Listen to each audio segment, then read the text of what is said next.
More than just a sport, football is a global language filled with culture, passion, and unforgettable moments. What truly sets it apart, though, are the traditions, mostly unusual, emotional, and deeply rooted in history. From stadium chants to fan rituals, these traditions bring generations of supporters together. Ever wondered what drives players to belt out certain anthems or follow pre-match rituals? You're in the right place. Let's explore 10 of the most unique football traditions from around the world. Leading the list is a nation with 5 World Cup titles under its belt. Brazil's national football team has a unique and powerful tradition that captivates the world, completing their national anthem, a cappella.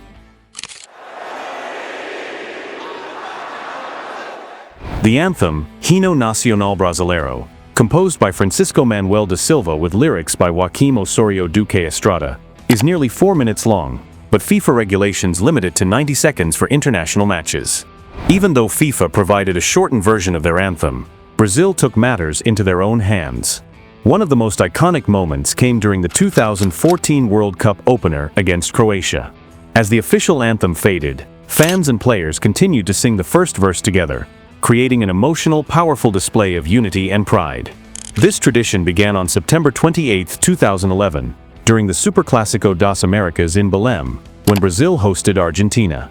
Fans refused to stop singing as the music cut out, with players like Neymar and Ronaldinho joining in, marking the start of this special ritual. Since the 2022 World Cup, FIFA has extended the anthem time limit, allowing Brazil's national anthem to finish its first chorus with music. While fans no longer need to sing it a cappella, the moment remains a powerful symbol of Brazil's football identity, uniting 210 million people in a shared expression of dignity and national spirit. While Brazil's tradition is rooted in deep emotion, the next ritual is all about laughs. The Wales national football team has embraced one of the most unconventional traditions in football, their chaotic pre-match team photos. This quirky ritual began in October 2002, before their 2-1 win over Italy at the Millennium Stadium. The first photo was mildly odd, with Craig Bellamy isolated on the left, but it marked the start of something uniquely Welsh. Over time, the photos became even more bizarre. Sometimes, the Welsh players form random formations, like a 3-8 setup with 3 standing and 8 squatting. In another photo, one player stares at another player's head instead of the camera. Welsh midfielder Joe Ledley once placed his hands on the knees of Bale and Ramsey in a quite cheeky gesture. Occasionally, one player stands awkwardly off to the side, as if they missed the memo. There's no strategy, it's spontaneous.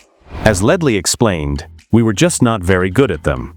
At first, we didn't look into it, but then gradually a few photos got together, and it was awful, so we just thought we may as well keep it the same. The result is a perfectly uncoordinated display of the team's chemistry and humor.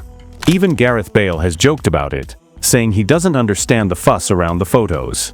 From the Euro 2016 to the 2022 World Cup, the tradition still lives on. As Ledley put it, "I don't think we'll ever have a proper photo." However, Wales team photos are beautifully imperfect. Next up is a crowd pleaser that steals the show before the game even starts. Before every home match at the Estadio da Luz, Benfica's beloved mascot, Águia Vitória, soars around the stadium in a breathtaking spectacle. The bald eagle then lands on the club's iconic logo at the center of the pitch, completing the ritual and the Benfica crest. This tradition, which began in 2003, is one of the most cherished moments for Benfica fans. Águia Vitória, trained by André Rodrigues since 2011, embodies the club's spirit and ambition. Her name, which translates to Victory Eagle, reflects Benfica's relentless pursuit of success. Fans view her flight as a positive omen, with 2 laps being a hopeful sign for the match. On rare occasions, another eagle, Águia Gloriosa, joins the ritual when Águia Vitória is unavailable. Like the name already implies, Gloriosa symbolizes the club's glorious history.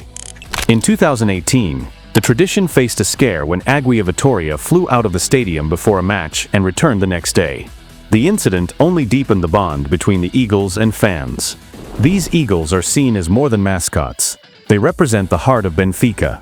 And what is also important to mention is the fact that the eagle is part of Benfica's crest since their foundation in 1904. This ritual sets the tone for each match, inspiring supporters and encapsulating the essence of Benfica in a single unforgettable moment. Talking about unforgettable moments, It's impossible to miss the energy and pride that Italians bring to Il Canto degli Italiani, their national anthem. Written in 1847 by Goffredo Mameli during Italy's struggles for independence, the anthem reflects the nation's journey to unification. The music, composed by Michele Novaro, conveys urgency and passion, qualities seen in Italy's football matches today. Though the anthem consists of 6 strophes, only the first verse and chorus are sung at football matches. Players often belt out the final lines with such intensity that it feels like a battle cry, most notably the final words "Si," which they shout with fierce, almost defiant energy.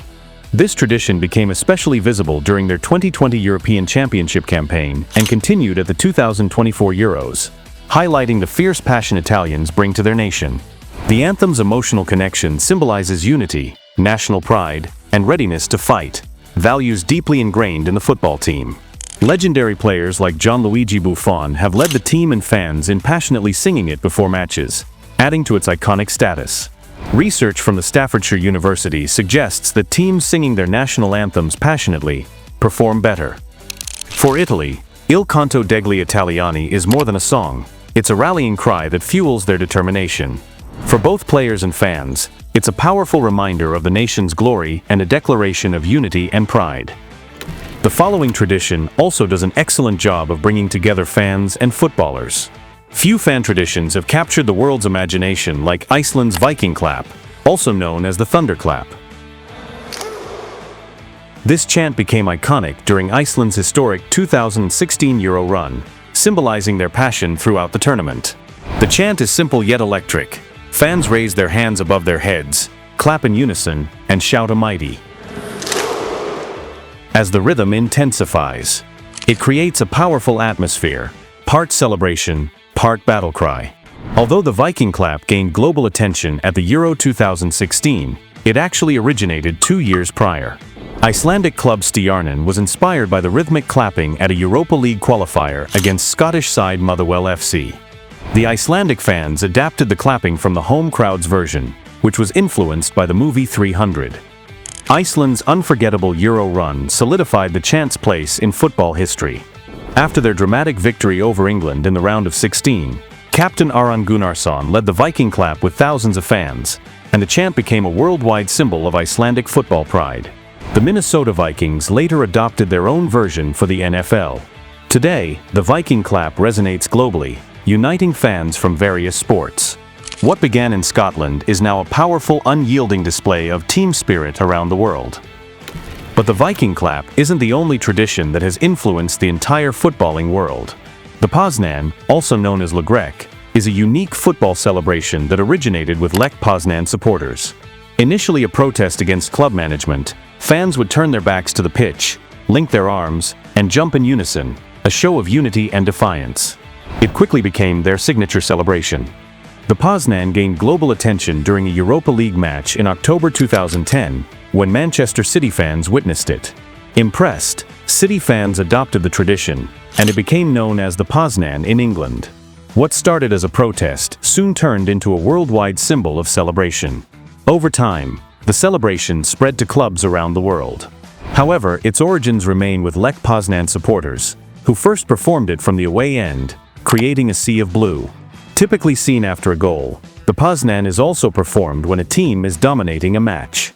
It was officially recognized in the Cambridge Dictionary in 2019, defined as a celebration by football supporters when their team scores a goal, involving them standing with their backs to the pitch, holding each other by the shoulder, and jumping together.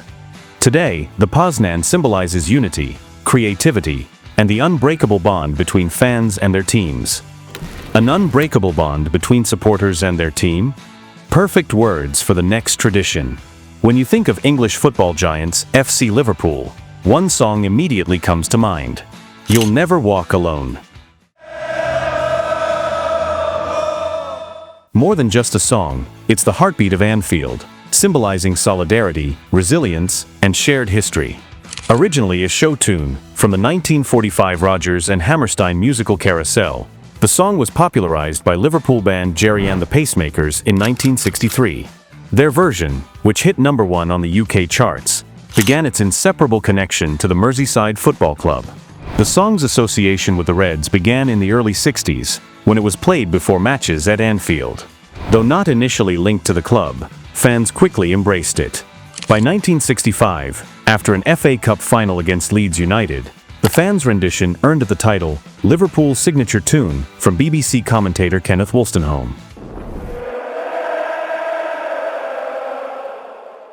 The song took on even more significance after the 1989 Hillsborough disaster, when 97 fans tragically lost their lives. The Anfield crowd sang it during memorial services, solidifying it as a symbol of unity in the face of tragedy. You'll Never Walk Alone has also been adopted by other clubs like Celtic and Borussia Dortmund.